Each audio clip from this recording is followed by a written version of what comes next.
Po ninyo malalaman sa sulat ni Dr. Jose Rizal na ang mga Chinese ay gustong sakupin ang Pilipinas at lahat po ng nasa list of Chinese Filipinos na politician ay tahimik na tahimik sa China. Okay? Dito nyo malalaman na ang mga Chinese ay nagpapanggap na Pilipino.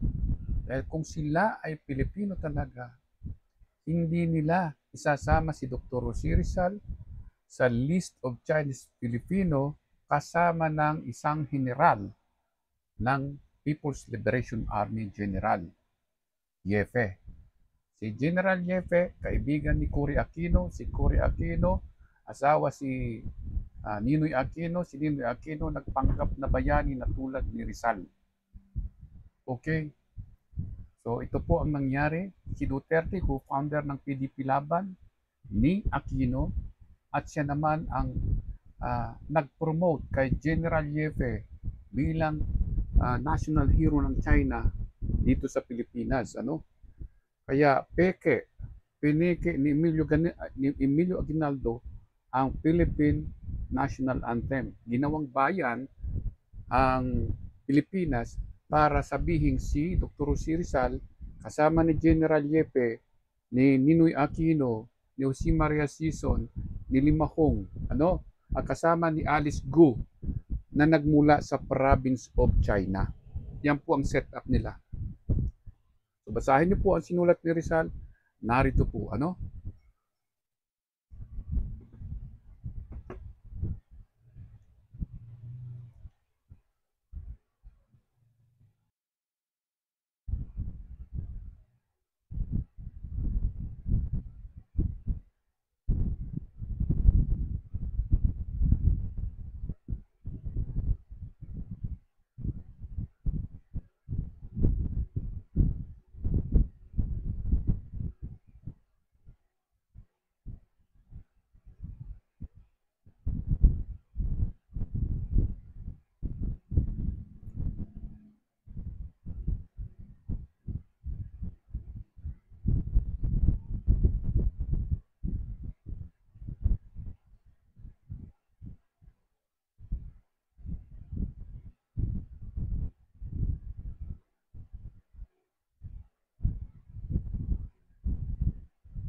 So we can see who is the enemy country of Dr. Jose Rizal.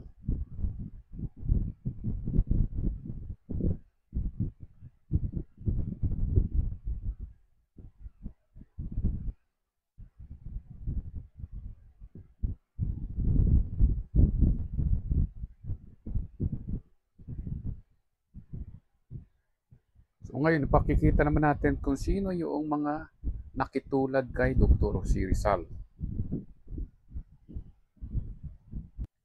So narito po ang listahan ng mga Chinese Filipino na tahimik sa China at sila ay nakitulad kay Dr. Jose Rizal na pinalalabas nila na sila ay galing sa province of China kasama ni Dr. Jose Rizal.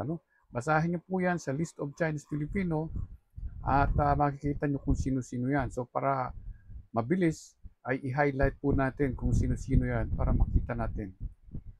Kita niyo po, si General Yepe ay naging kababayan daw ni Dr. Jose Rizal sa Pilipinas at galing sila sa province of China. Kaya ang Pilipinas hindi ito bayan ng province of ancestry of Chinese. So ayan, mga nakitulad kay Dr. Jose Rizal, si Jose Maria Sison, si Jaime Cardinal Sin, yung mga gumawa ng 1986 People's Revolution. So marami sila, So si Lawrence Ruiz, si G. Sorvedo, may monumento na yan na sarili sa Naga, Okay, si Ramon Bong Revilla, sangkot sa PDAP scam, So yan, sabi ni Jaime Marcos ay wala daw bayani Pilipino, Okay? So si Marcos medyo hindi natin alam, pero sabi nila si Limahong ang kanyang ancestors, Si Bongbong Marcos medyo parang okay naman sana, So ngayon, si Limahong ito, kasama ni Rizal, ano?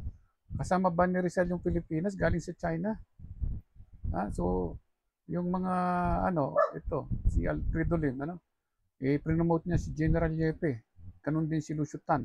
I-promote si General Yepe. Sixto Mercado Chong kung nabayani ng China sa Pilipinas, ano? So si Little Lapid, tahimik sa China, si Lacson tahimik sa China, si Alice Go, ano, nag-mayor dito galing sa province of China, ay pinanganak daw dito sa bayan ng Pilipinas.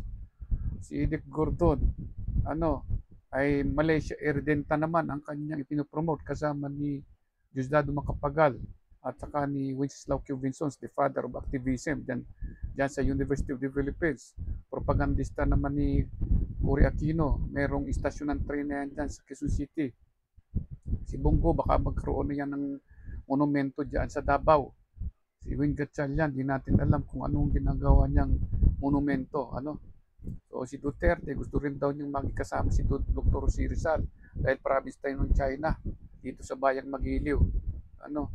So pumunta siya sa China at sa sa Xiamen at nagsalita sila, nag-inchik-inchik pa, ano? Si Duterte, ano? Ayan, maraming sangkot na kaso, ano?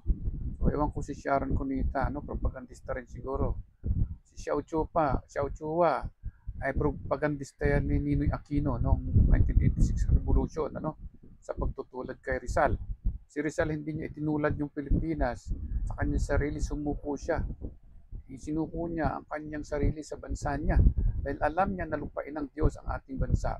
Nasa paragraph 8 and 13 ng Ultimo Diyos. Ano? So si Corazon Aquino, tinanggal niya ang nationality ng Pilipino sa 1973 and 1935 Constitution sa preamble nito. Binura ito sa 1987 preamble ng Constitution ng Pilipinas. Si Benigno Aquino III, pumunta siya noong September 1, 2011 diyan sa Xiamen at nagpabricate ng address ng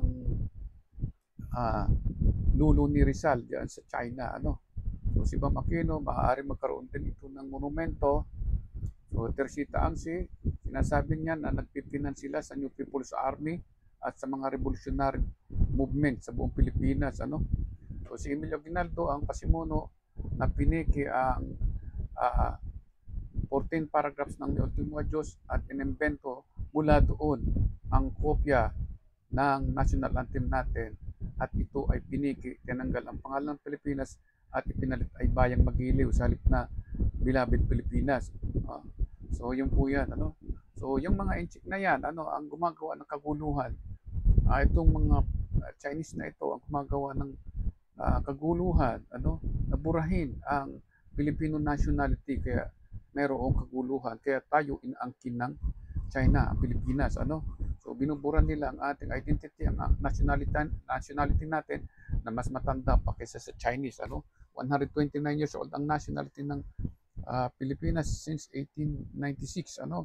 At ang China 1949 lang nagkaroon ng nationality, nagkaroon ng bansa sila ay 1949 lamang. And mula noon, nag-invento na itong mga makabayan na sila ay may mga monumento, sila ay may mga streets name, sila ay may mga ancestors sa China at may mga monumento sa Pilipinas at sa China. So hindi ganyan ang history ng Pilipinas, ano? Hindi ni Dr. Si Rizal inidulo ang Pilipinas bilang China ancestry, kundi beloved country, nandyan sa paragraph 13 at paragraph 1 ng May Ultima Diyos. So mula rito sa May Ultima Diyos ay dito kinuha ang ating national anthem na Bayang Magiliw, Perlas ng Silanganan. Ano, sa paragraph 1 ay line 1 and 2 ng paragraph 1, diyan yung Bayang Magiliw, Perlas ng Silanganan. At ang mamatay ng dahil sa iyo ay inilagay niya ay dahil sa bayan. Ano, binuran niya yung paragraph 13, yung pangalan ng Pilipinas, ng bansa ni Dr. Si Rizal sa paragraph 13. Ano?